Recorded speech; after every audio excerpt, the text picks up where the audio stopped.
I welcome you to the Wi-Fi lunchtime service, your service for revitalizing fellowships and inner life mastery. I encourage you to allow yourself to partake fully in every aspect of this service and experience growth with us. And I quickly want to go through our visions and missions. Wi-Fi serves to reveal our divine identity, advocate Christ culture, and equip humanity with the relevant engagement in life and ministry in an atmosphere of unconditional love, trust, faith, and spiritual power. Our mission is to influence the mindset change through the revelation of humanity's oneness, the divine, and equip individuals with the truth of who they are, with the intent of having us firmly grounded to also empower others to be impactful in every sphere of life. Our core values are unconditional love, uplifting spirit, integrity, selflessness, trustworthiness, and tenacious devotion. We believe that all life begins and ends within the triune Godhead, and all of humanity is spiritually included in the love and life of the divine. We believe this inclusive relationship is delivered, timelessly sustained, and guaranteed by the nature of the Father who fills all things. We equally believe in the urgency to make mankind aware of the good news of their redemption from the inferior expression of life to the most attractive and abundant life possible. Relax, take a few deep breaths, and allow gratitude and thankfulness to rise within you. I will now go through this evocation to God. Father, Mother, God, embody and presence of all life, may the forces within me now become adjust and attentive to the divine prompting, that I may always be awake to the power of your spiritual presence. Father, Mother, God, with my entire life, with the conscious union of you, renewing me daily in the spirit of love, forgiveness, and fullness of joy. From this body temple of me, in which you live, let your goodwill shine forth through my aura, redeeming, consecrating, perfecting all I see, touch, and relate with. All of the holy thoughts of my Father, Mother, God, take up the wings of the wind and the flash of lightning minister as angels to my soul. God, you are the light, the power, and eternal blessing. In you I live always, and to you be all glory forever. From the center of the universe within me, within the vastness of my soul, I evoke thee to come forth, O God of all life, all wisdom, all power, all love, and all splendor to flourish for my laudable undertaking. I am one with thee, the great spiritual spirits, because the fullness of you embodies my soul. Let your power, love, and presence shine radiantly through me, guiding all my ways, a divine ambition to reveal the brightness of your day. Abiding in the center of you, with adorable God, my will and courage are energized by a dream of beauty and power. My ways are filled with holy influence as I give expression to all your divine attributes within me. In union with you, and as your power always works through me, nothing in the entire universe opposes my good. All things work for the fulfillment of my will. The spirit of the air is ministering God's presence through me, renewing my soul, mind, and body.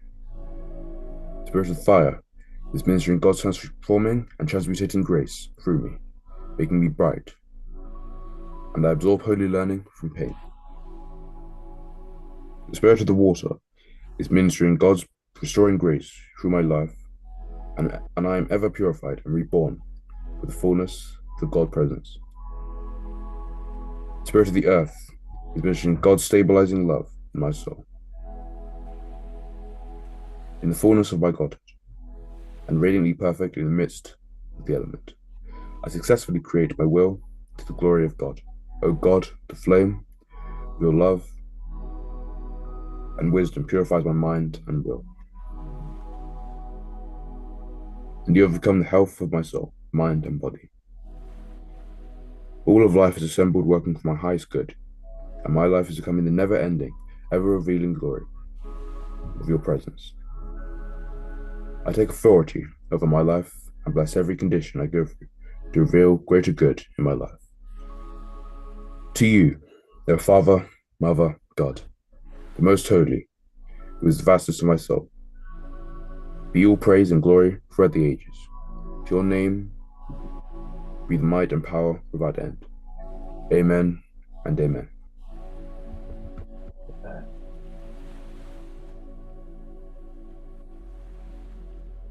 Amen. Good afternoon, good morning, good evening, wherever you are watching us from. And I'd like to especially welcome all of us to today's Wi-Fi service. I don't think it's a brunch time anymore. It is still brunch time service. Okay, so brunch time service. Um, Very welcome. I'm seeing a new face on this platform, but it's not a new name in my ears. Yes. You're welcome. Ifwa Santua, right? Yes. Yeah. Yes. You're very, very welcome Thank to you Wi-Fi. so much. Thank Yeah. you. I do know And I do know you very well, and I know I've seen you, so yes. yes. Yes, and Minister K, you're welcome wherever as you're behind the camera. Thank you all for coming. Today is the first Sunday of the fourth month, well, of the year of the is it Gregorian calendar? Yes, of the year. And I'd like to especially welcome all of us. And as we've been talking about harnessing our senses? We've done a lot, and we're moving on to a new topic this month, and that is secrets of prayer. And so before we go into that, when we learn, I believe that learning comes from within us. Learning comes from within us. We'll hear, no matter what we hear, it's the truth that unveils, that comes within us, that, how would I put it, that becomes our truth. So I would want us, before we go in, I know a lot of us are, if you're listening to us, you're used to the noise, shouting, screaming, and all the jumping. But in Wi-Fi, I want us to calm down, go within us, get into, build meditative, get in within ourselves, so that whatever we're learning, that God in us, will unveil that truth with us, in us. And no one can teach you the truth, but the truth that, it evolves within you. I want us to close our eyes or whatever, however you want to just relax, calm down, and take in 4 deep breaths. So you've done before, you hold it for take in 4 breaths, 4 counts, and hold in for 7, and then we breathe out through our mouth for 8 counts. We'll do this 3 times so that we can calm ourselves down.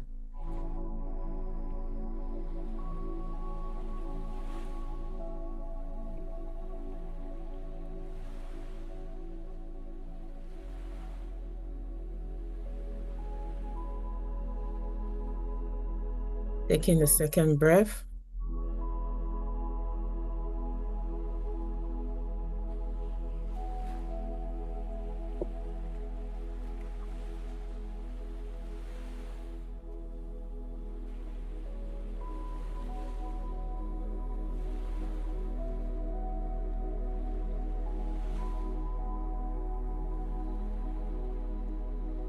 And then the final breath.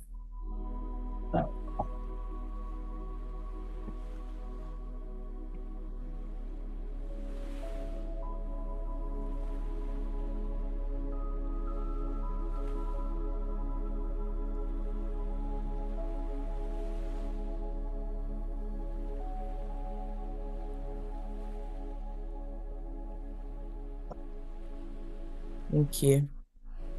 So as we're gonna today's secrets of prayer, I'll hand over to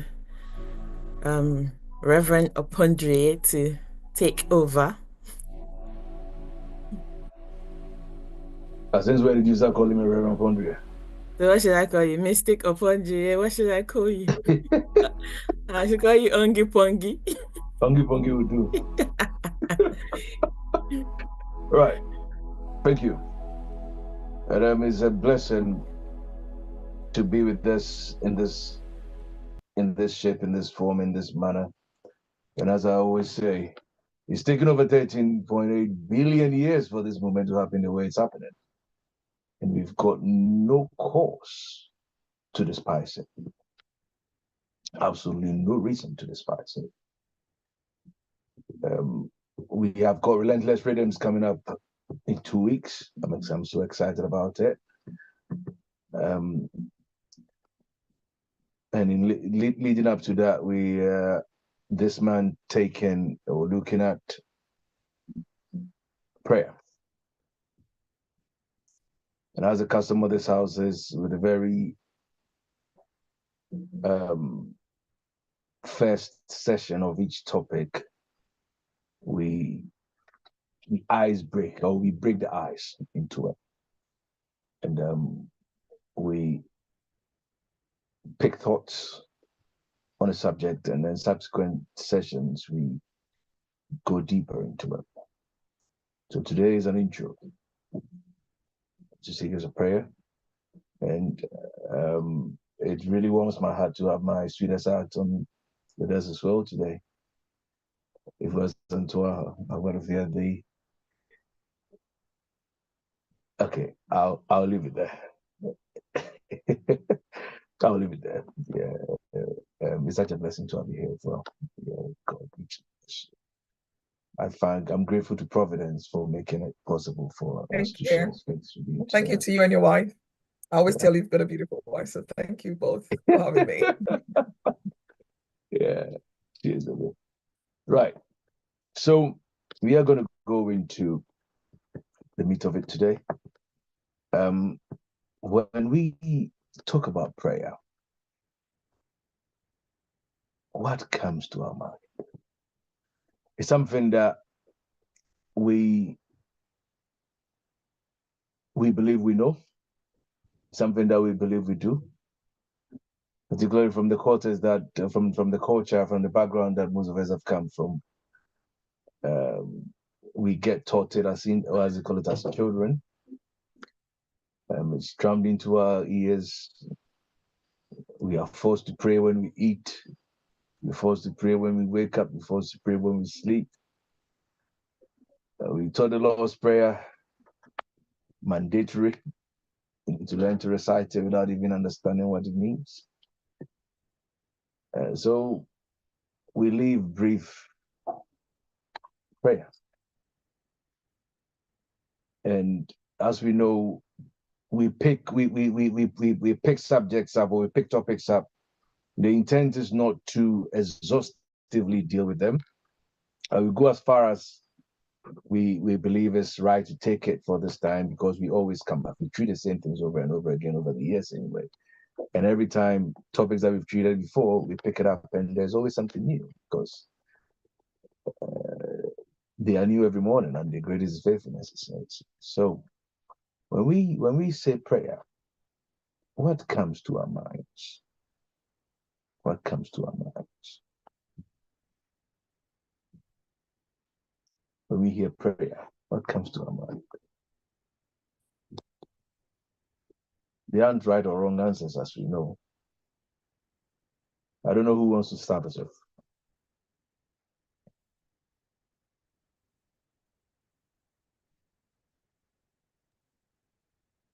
I think most of the time when we hear prayer, it's about communication with the divine, with God, whoever, what.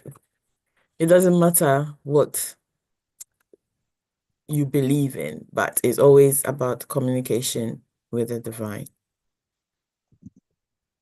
Maybe most of the time is the first thing is most people's subconsciously is asking for something from the divine. That's it. So when they're in a tight position or whatever, the first thing they think, if without help, if they're thinking of, oh, no help around, is to pray, communicate, and ask God for something. Yeah. Anyone else? I was just going to say communication with God. Communication with God. So you also believe there's, so the word communication has come up, the word God or divine or deity has also come up. Okay. Any more from anyone else?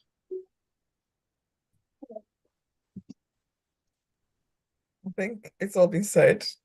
Yeah, communicating with a higher power or higher essence of life.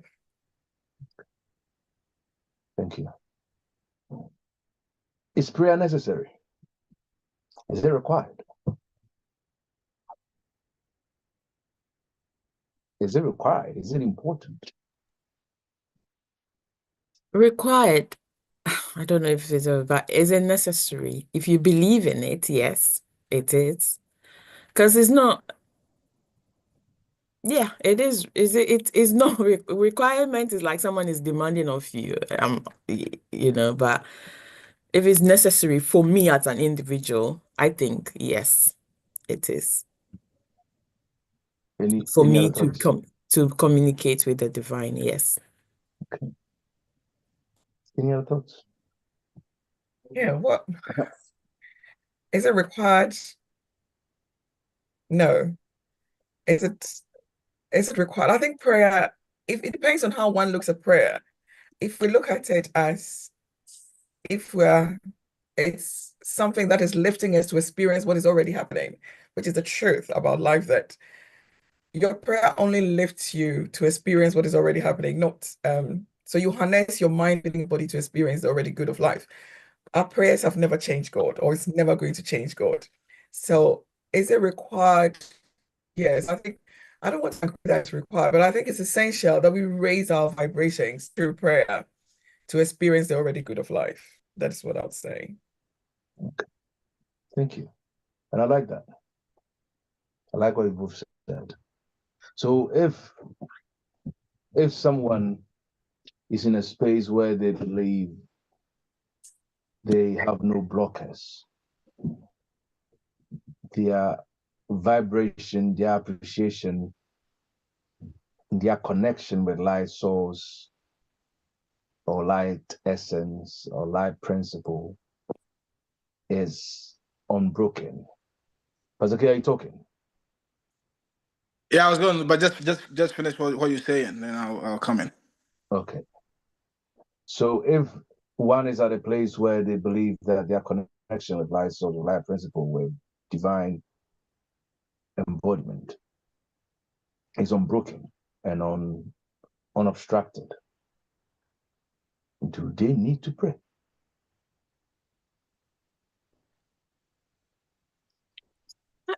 I think that's the person who prays the most, the person who is connected. Do they need to pray?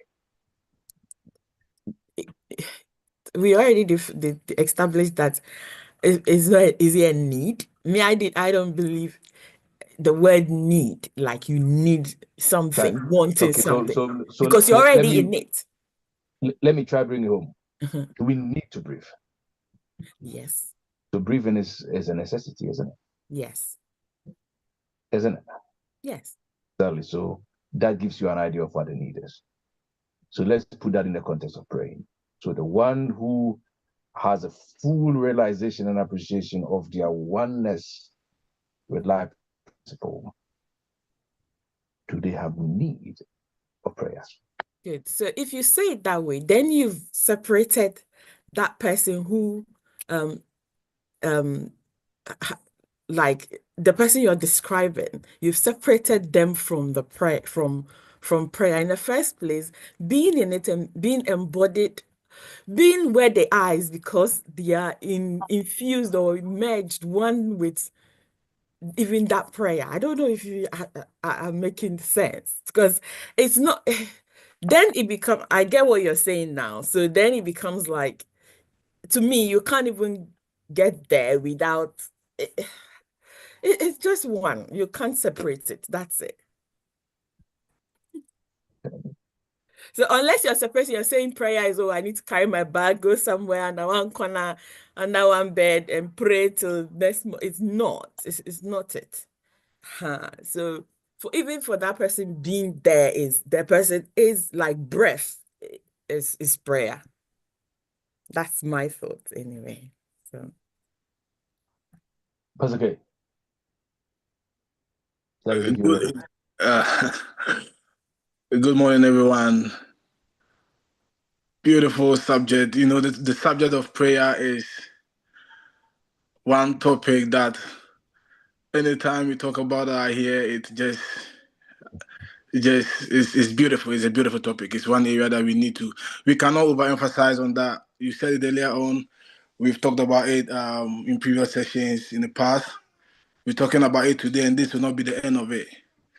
And anytime prayer pops up, it puts me into my fifth gear, and I want to go back to my charismatic days and start blowing in tongues. You know, that's it always reminds me of when I first met you. I've shared that story over and over again.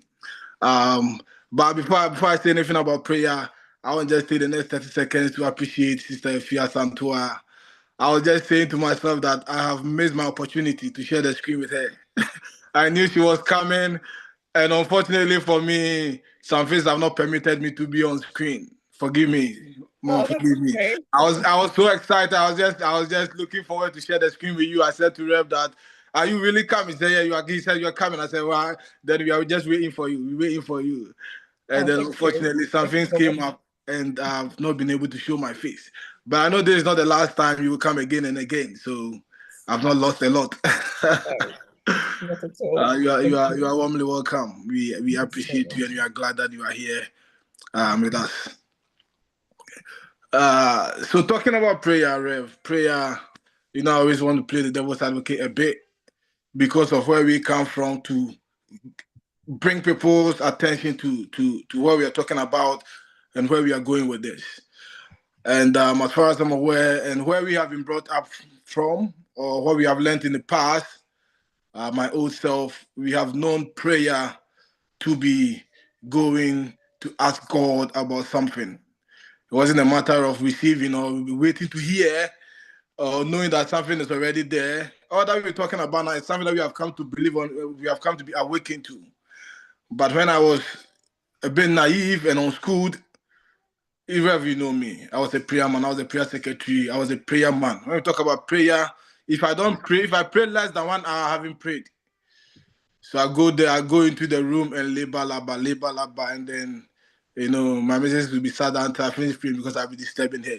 So we've known prayer to be going into a prayer room or into seclusion.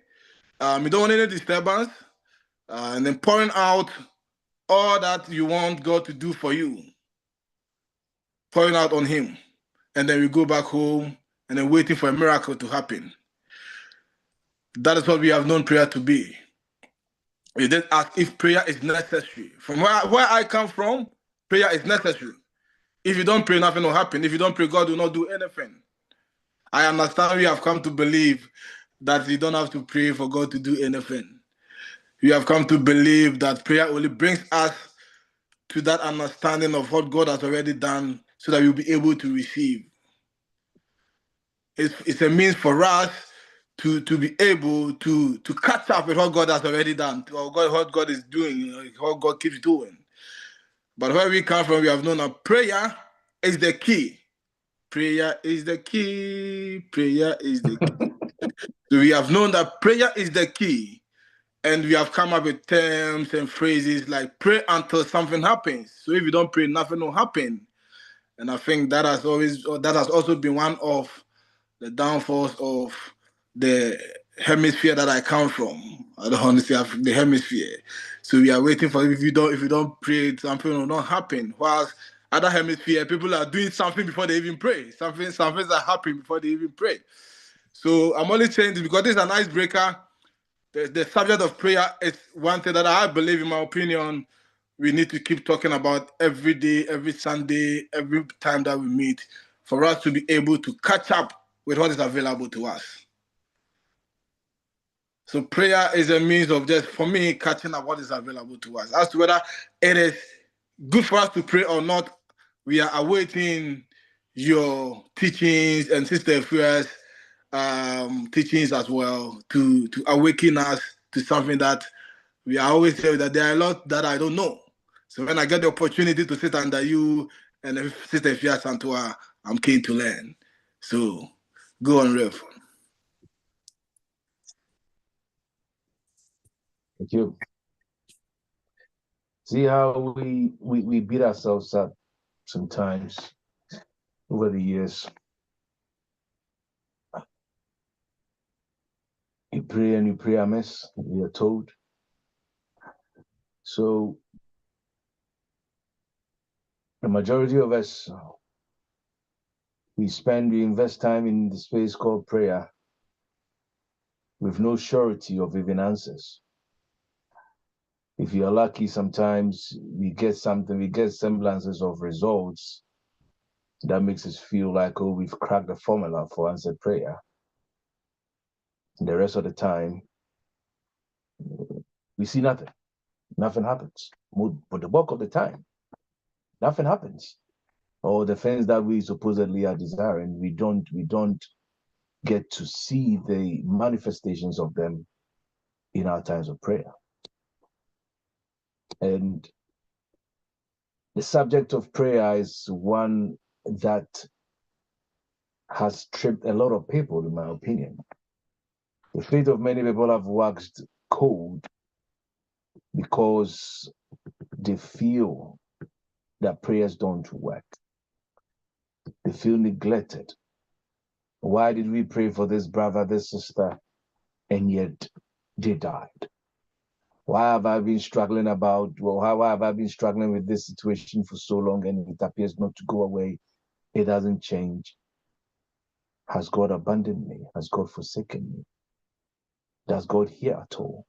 Am I praying right? Am I using the right keys? Am I praying long enough? Am I using the right words? Am I wearing the right clothes to pray? See? So it is something that is important because it forms I'm yet to find any religious persuasion or I'll say religious persuasion wherein prayer is not emphasized.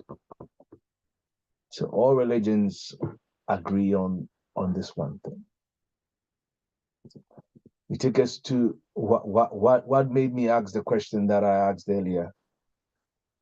If we go back to let's assume that what is recorded in the Christian scriptures is true, as you know that I've said this over and again here, that is just a Jewish attempt at telling us how the world began. Nobody knows. Okay, it's oral tradition. At best, captured to reveal the evolution of human consciousness. So Jews in trying to tell us their history. They made connections to a man. Adam itself is not the name of a person, you know. It means from the earth or dark earth. But I'm not going to go into the semantics of that. Going by the story of the first couple, at what point were they given the vehicle, the practice of prayer? Can anyone help me? Was there any point where they were given? Like, you shall do this twice a day, 10 times a day, 15 times a day, once a day, once a month, this particular way. Well, if you read the story literally, there really wasn't a time that they were told to do this, do that. They were in constant communication. It was like, it looks like a household where the father is there, husband, wife, and communication, was happening all the time. So if we are taking that story literally, there isn't any law that says that. Any other thoughts?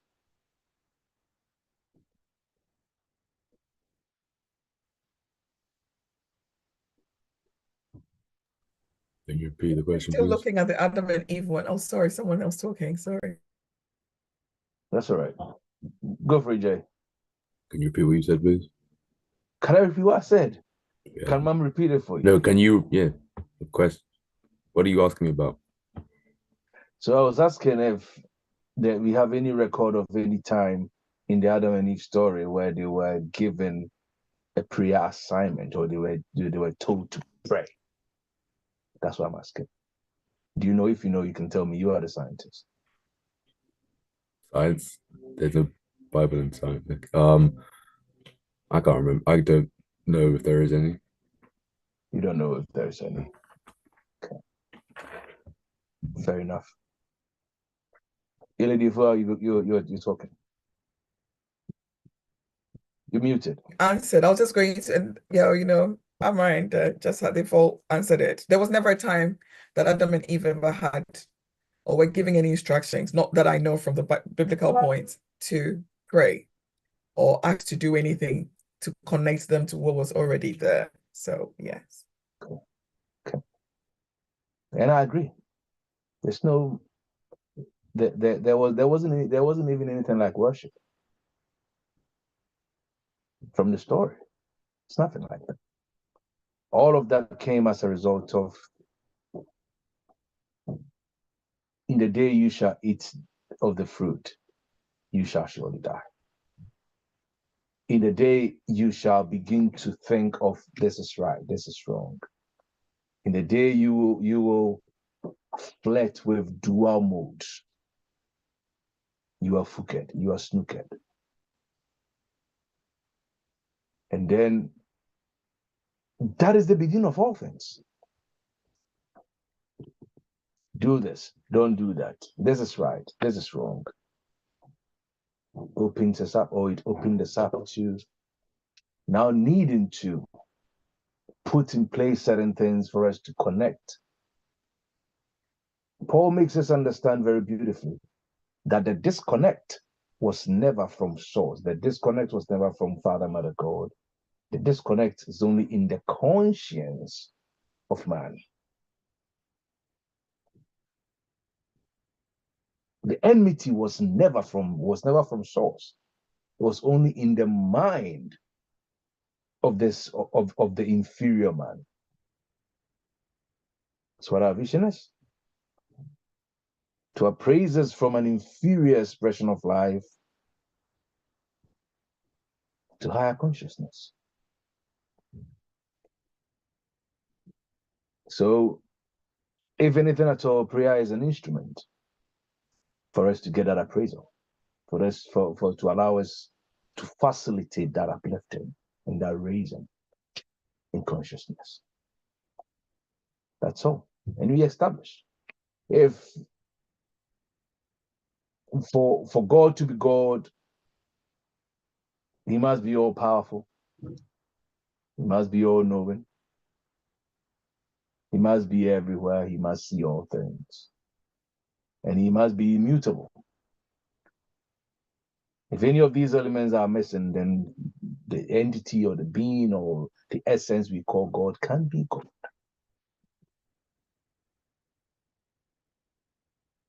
For God to be God, he, she, it must have existed at a time before time became time.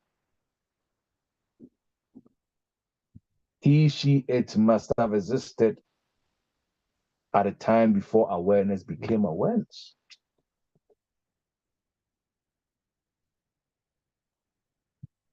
See?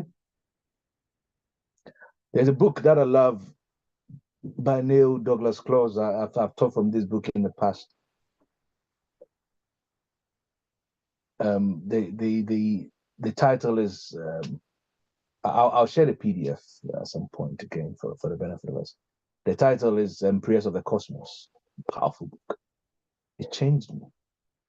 It just takes ancient Hebrew, basically takes the Lord's Prayer and breaks it down to over 500 pages of detail. It's crazy stuff. It's mind-blowing. And in there, he uncovers like layers of the meaning that are lost, often in translation. Bringing our minds to the attention that prayer is a holistic practice involving body, mind, spirit. We know this. Okay. I've always said that the man we refer to as Jesus, he was a mystic and he was an environmentalist. And his teachings emphasize the harmony required between nature and all that we call the cosmos. And when this harmony is established, you realize that you yourself, as Paul says it, that our lives, our very lives, are like a prayer being offered and a prayer being offered. Does God need to pray?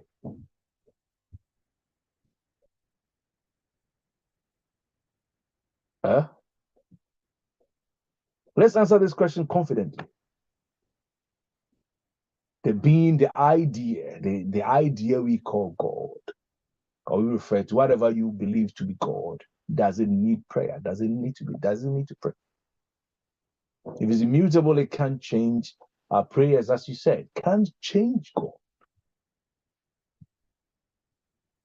So it's because we have lost understanding or appreciation of who we are.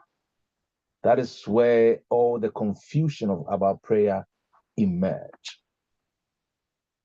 So it starts with knowing who you are.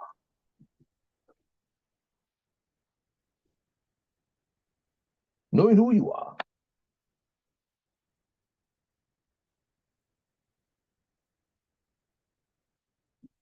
And we did mention words. We all know that words are a limitation. Do we agree?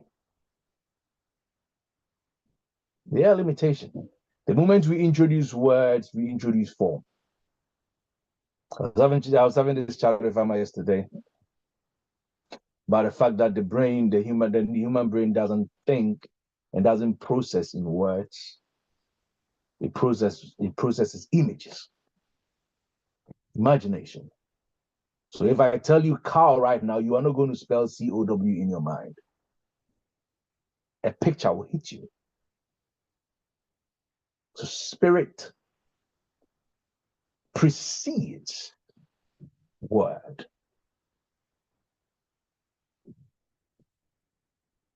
Therefore, they that worship the Lord must worship him in spirit and in truth. That worship there is the same root word as prayer. Because he said that never again will it be said that you shall offer sacrifices from this mountain.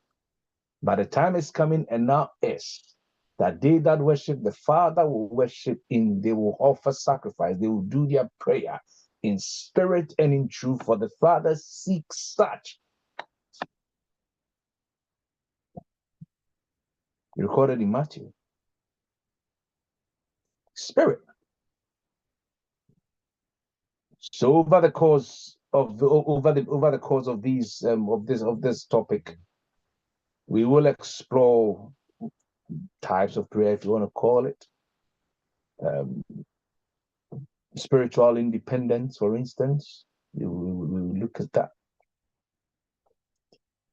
The power that emotions play in prayer. We will look at scientific basis for prayer. So we integrating science and spirituality, which you know I love. prayer modes, Asian prayer modes, which have been lost. You know, telepathic prayers, praying without words or outward expressions, focusing on feelings and intentions. I love that. It's very powerful. Okay, so we explore all of those. And many other mystical traditions to do with this subject, which I believe are useful. So holistic practices like meditation, breath work, movement to create comprehensive spiritual practices, you know, look at mystical aspects from various mystical traditions, and to uncover certain truths about our connection with the divine, and also some cultural practices, libation and the sort. We will look at all of that as best as we can and draw some deeper meanings out of these. So are we cool to this point? So if we're saying there's a communication, you introduce the word communication there must need be parties to the communication, isn't it? Or, okay. Can I pray to you? Can I pray to any of us here?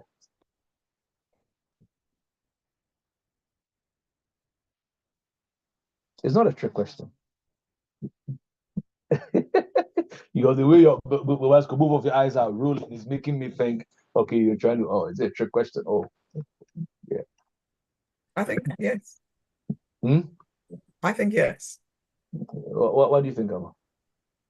What I think is yes is that if I should find an energy of a person that it's worth emulating or trying to raise my. So for instance, I'll use Amma a lot today. So let's say I love Amma for something. I can raise my vibration through prayer to her. So that is a communication of from me to her spirit without she knowing, and enhancing that thing in her, because whatever she has in her that I do need is also in me, but I need her power because she's already actualized hers. I'm connecting through a communication to, so yeah, you can't pray to individuals to bring an actualization of some good you're seeking. So yes. And everybody is good anyway. So yeah. We're all gods and goddesses. So yes. And sometimes when we ask questions like this, you don't need to really think too far. You just ask, okay, who is this person? Just as you said. How are you talking? No, I was like, when you ask questions like this, it's not a trick question. And you have to really analyze and make sure it's not a trick question before you answer.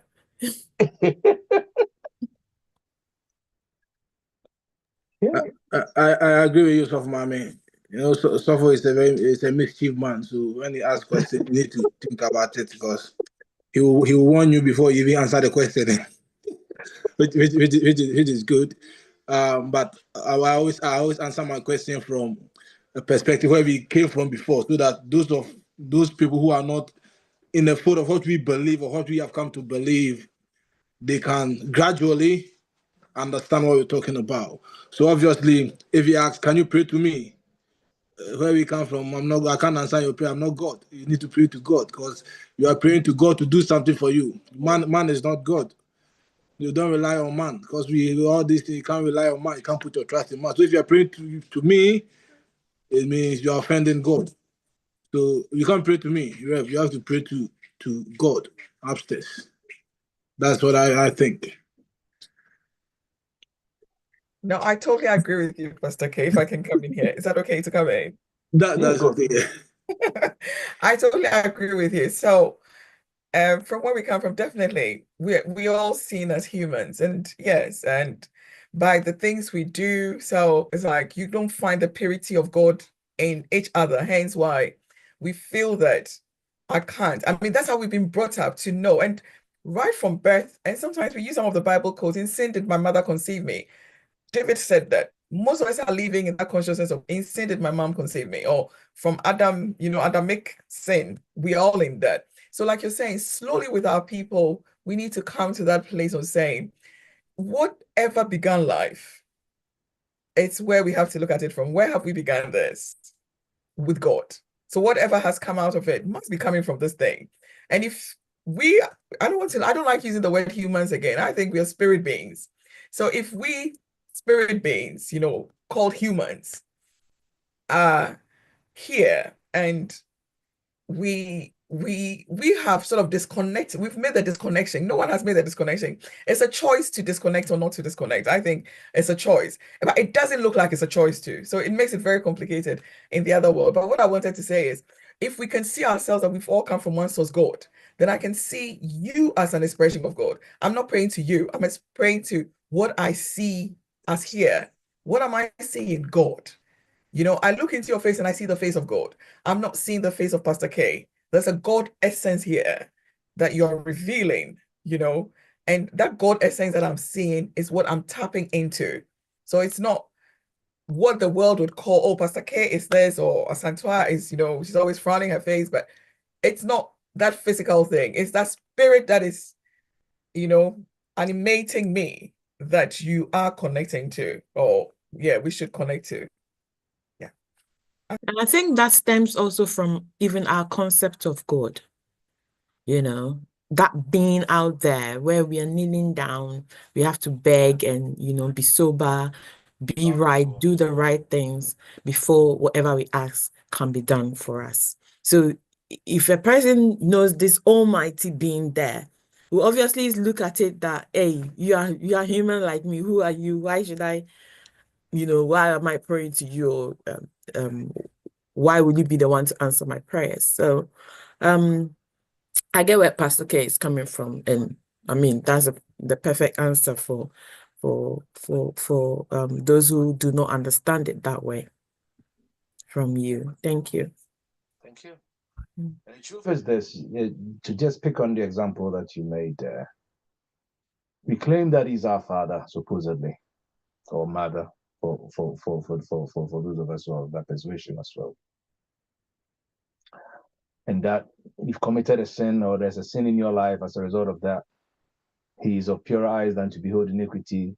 Your sins have removed him far from you so that he can't hear it. He's not out of then, says all of those things. So let me bring it back home. Ariel will piss me off, and he'll still expect food on the table, and as you call it, he'll still expect dinner. Yeah, he's only a wicked father who would deny his children food because they didn't do what he liked.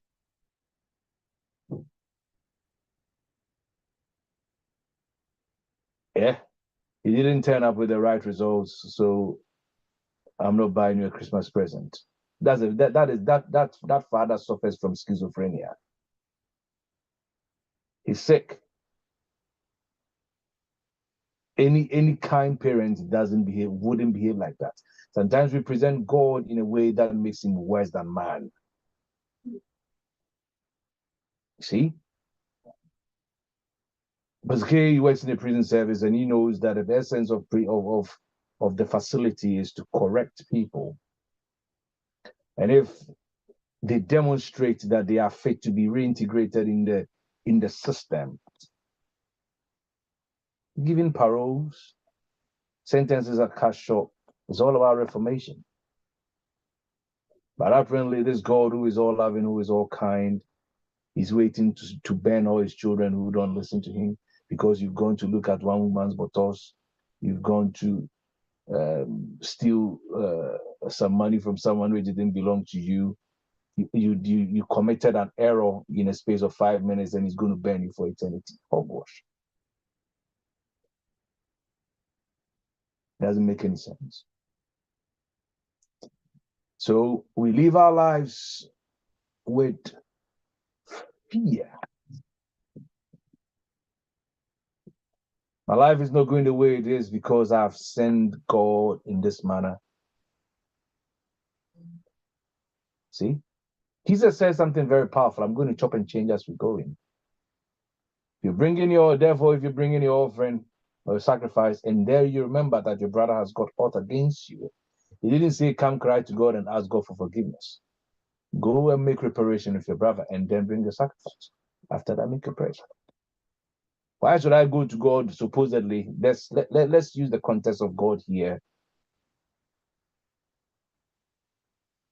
as it refers to the sky God. Should I go to God asking God to forgive me my sins when I have looked at you and insulted you and oppressed you with my words? That's madness. This is so all of this has also come up as a result of our concept, as I said, of who we are. The creator-creation mentality, the manufacturer, what's it called, product mentality.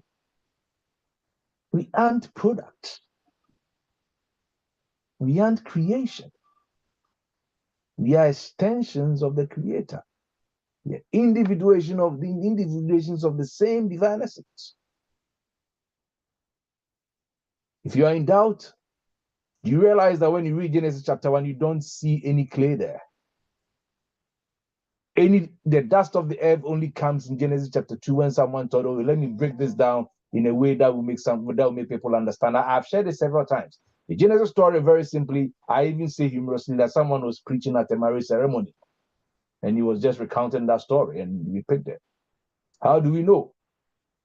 Therefore, he's talking about creation and he talks about Adam and Eve and goes, therefore shall a man leave his wife and the two of them. Who said that? It appears someone was giving a talk at a marriage ceremony and brought that in. Talk about our union. So Paul also speak and tell you that I speak of this not concerning the church. And he just the same thing Paul does. He's talking about husband and wife, and he go, no, don't get it twisted. I'm not talking about husband and wife. I'm talking about the relationship between the Christ head and us, not a man and wife. This is not a marriage ceremony. Paul does that as well. If not, then tell me how does it make sense? Adam looked at the man, as he says that the man looked at the wife and said, there's the flesh of my flesh and bone of my bone. And then there is a quotation there. Therefore shall a man leave his father and wife and be joined to his family, and they two shall become one flesh. There were only two people there, apparently. So where is that commentary coming from? Which family are they going to leave from to join which family? I've done tips on that over the years. Hashtag tips, and it's there. You can catch up on it. What am I trying to say? He says it very simply. He breathed. God made man. Let us make man in our own image and after our own likeness. Man is the breath of God. The being we call man is the spirit, is the ruach of God.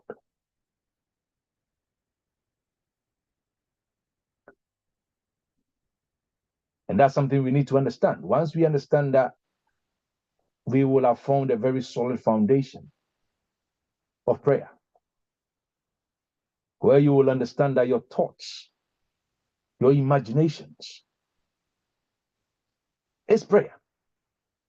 Let the words of my heart and the meditations of my mouth and meditations of my heart be acceptable unto you, O God, my rock and my redeemer. Paul says, my favorite scripture of all time, you all know this.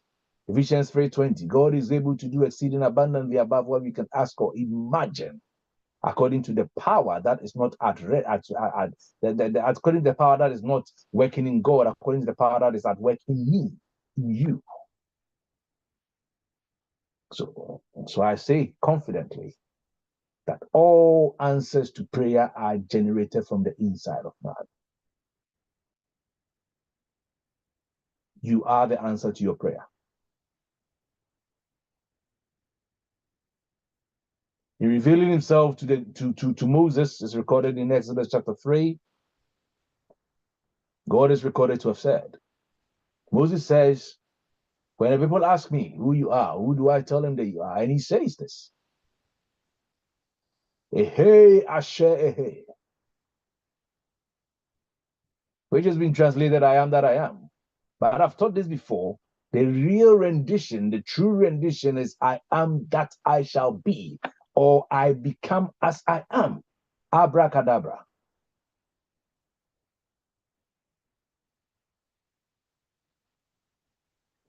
It becomes as I say.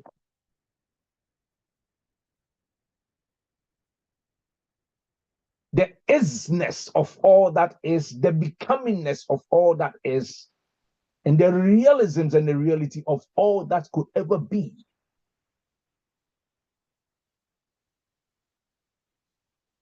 The finished, the completed becomingness of all things. I am.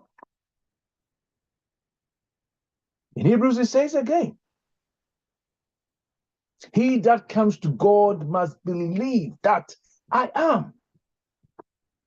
He couldn't have. So the translators made an error. They were trying to import grammatical understanding into the scriptures. So they said, must believe that he is, introducing a separation, but it's not.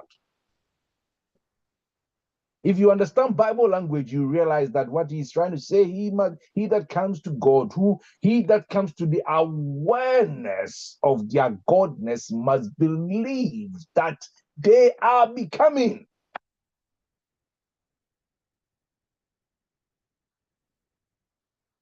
Something is doing me.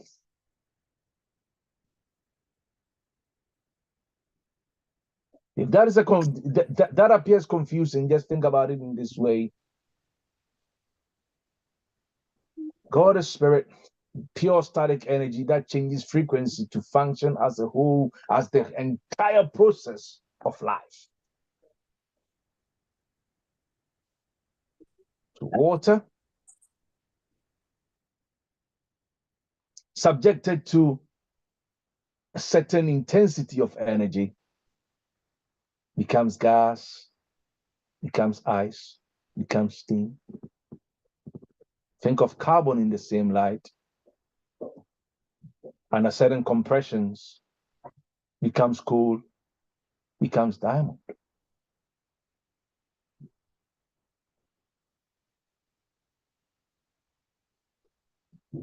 Are you with me? So any attempt we make is, so you see, I've said this over the years that when it comes to things of the infinite, things of spirit, we can only utilize the language of similarities and examples. We struggle to even interpret finite things with words, let alone infinite possibility, infinite intelligence, infinite wisdom, infinite potency, and infinite potentiality. Words we cannot circumscribe God with words. It's impossible. It's impossible.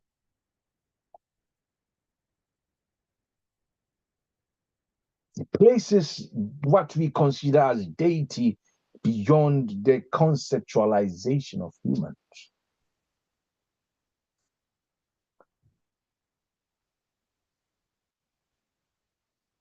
So our challenge is that we always want to situate everything within time, energy, space, and circumstance, TESCs. But the truth is, these are only particles in our formative world. And for God to be God, all of this must exist in him. In him, all things consist, as Paul says in Colossians 1:9.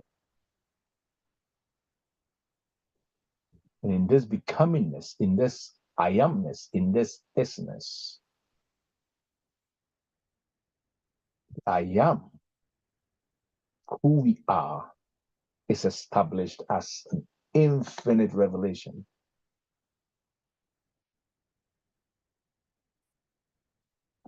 Wow.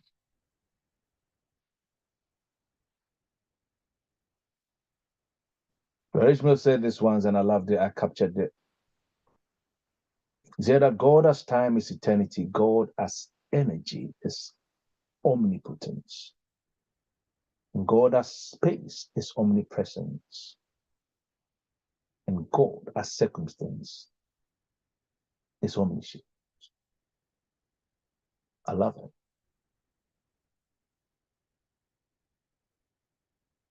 He encompasses all. Yet his boundlessness transcends all these, if you want to call them attributes for want of a better, of a better word. And that is what places God in a space where he consistently breaks his own limits, because it is infinite, it is limitless, it is boundless, it can't be contained. So Paul, looking at it, says, oh, how great above the riches and the depths of God, how unsearchable his ways are, and his paths past finding out the unfathomable.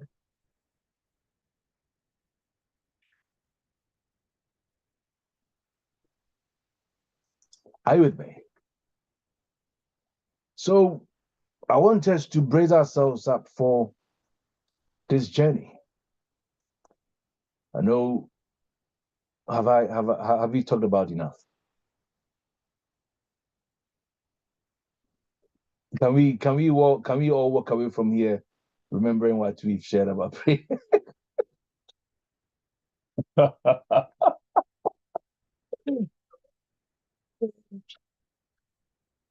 Has anyone got anything more to add to this, or any questions?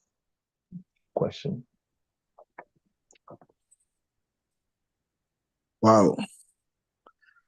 But permit me to speak first. That was It does feel weird that your video is not on, but I yeah, understand. this is the first time It's it just very, very weird. Like I'm hearing your voice but not seeing your face. You're good. With that being said, I can only say in anticipation for the coming week. This is indeed an icebreaker. Even if I was with this icebreaker, if I don't hear anymore, I'm okay and content with the subject of prayer. But I'm sitting in anticipation for the coming week. It's going to be mega powerful, life-changing topics. And whilst you were speaking, you did talk about the subsequent subtopic. We might be looking at the types of prayers. You did say that we will probably look at how our emotions plays a part, or the part our emotions play in prayer. And it strike me, I've shared something with you before, it is true. And I keep saying where we come from, because anything and everything that we do now is as a result of how we have been brought up, what we know, what we have believed.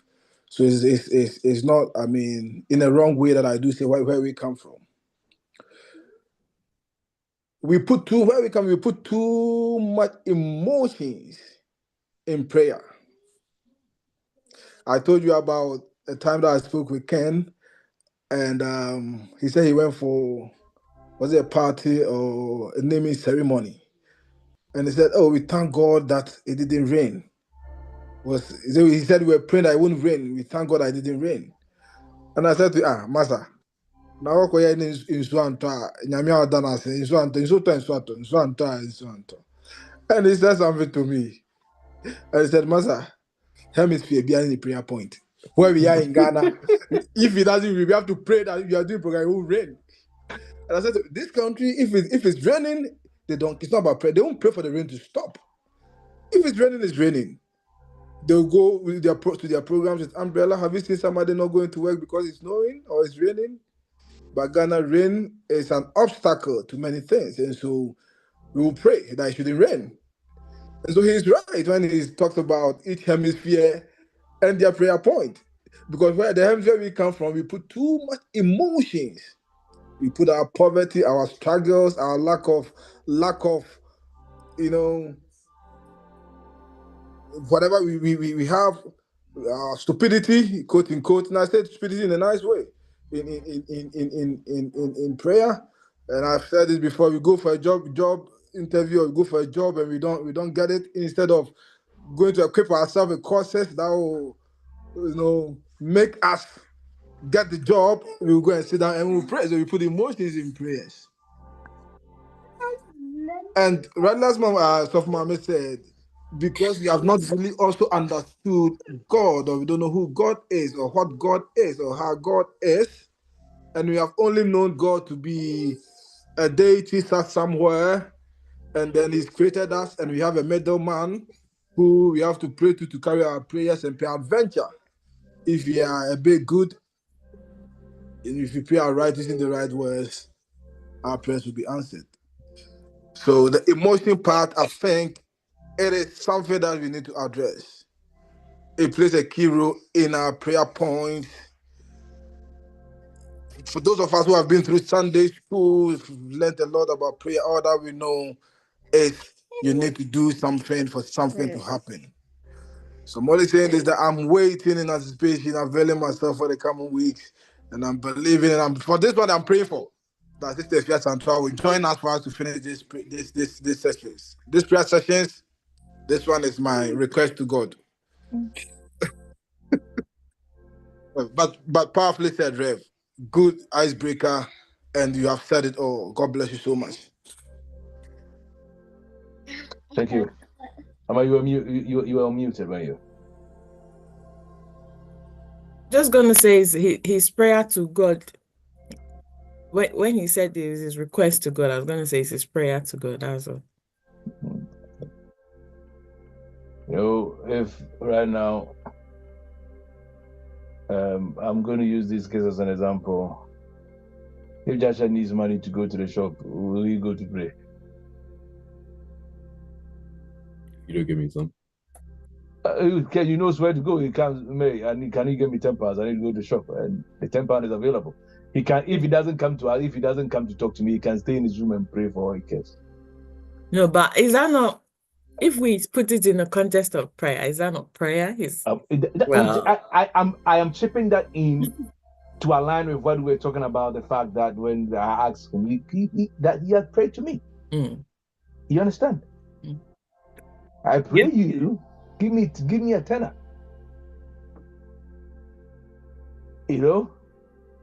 Not going to pray to God for God to now touch my heart for me. Hey, religion, messed up.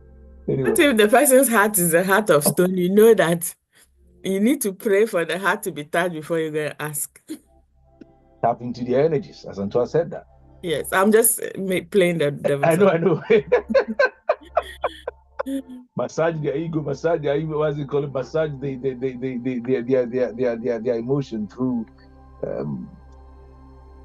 the right frequency or the right vibration. Simple as that. Yeah. As soon as they hear my name, they do my bidding. The people you know shall serve you. Is that not what the psalmist said? Yeah. Anyway. Right. So the divorce and toy is going to lead us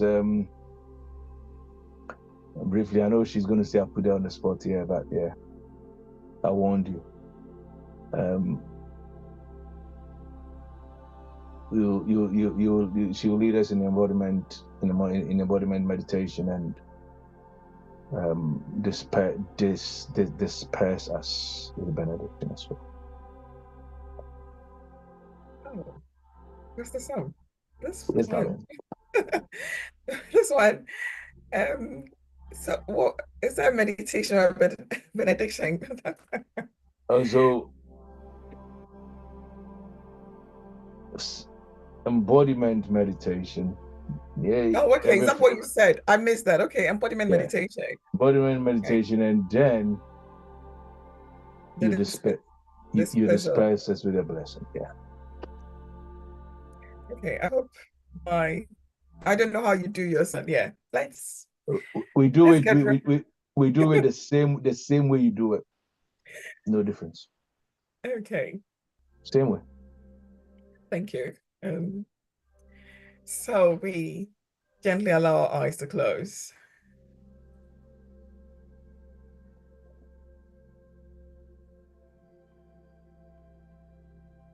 And let's feel the energy that we have shared in this moment. Every word that was spoken, the understanding that came through, the revelations we had for ourselves whilst the teaching was going on, what we said ourselves, what deeper meaning came through.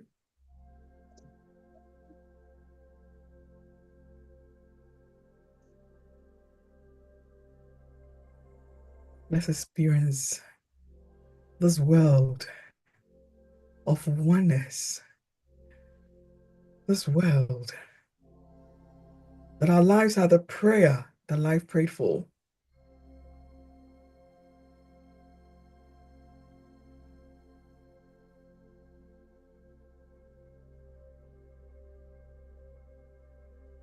Oh, I unite myself with every soul that is connected this moment on this platform, and one with their spirits. I am knowing that we have generated an energy of good for our souls, and this energy is blessing every soul that shares our life. The elements are receiving our grace because of this moment. Our lives are being lifted. There's an awakening beyond awakening in our lives. Oh, the glory of the infinite becomes the glory of our lives. Our every step is moved in power, in joy, in infinite knowing that the no one knows itself through us. We bless this day, knowing that this is the day the heavens have made, this is the day the earth has made, that we forever rejoice in it. As we move to our various zones, as we move out, wherever the space is, all this energy announces itself in our lives from this moment. Great ones that supported this work, your work is done. We ask that you continue with us until the full glory and realization of our power and our oneness is felt. Then and only then shall be your license to depart from us. Praise, live, and thank God to the end.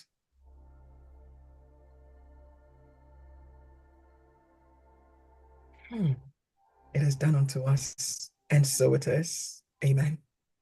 So it is. Shalom and life to us. Allow our eyes to open. Thank you. Thank you, Mo. Shalom and glorious life to all of us. Same place, same time, next week. For those of us who fancy, Impact Dawn is on tomorrow morning. Join in and let's have communion together. Bye-bye. Say something. Sorry, can I say something? So I know Pastor K asked a prayer to God that I would be here again. It's the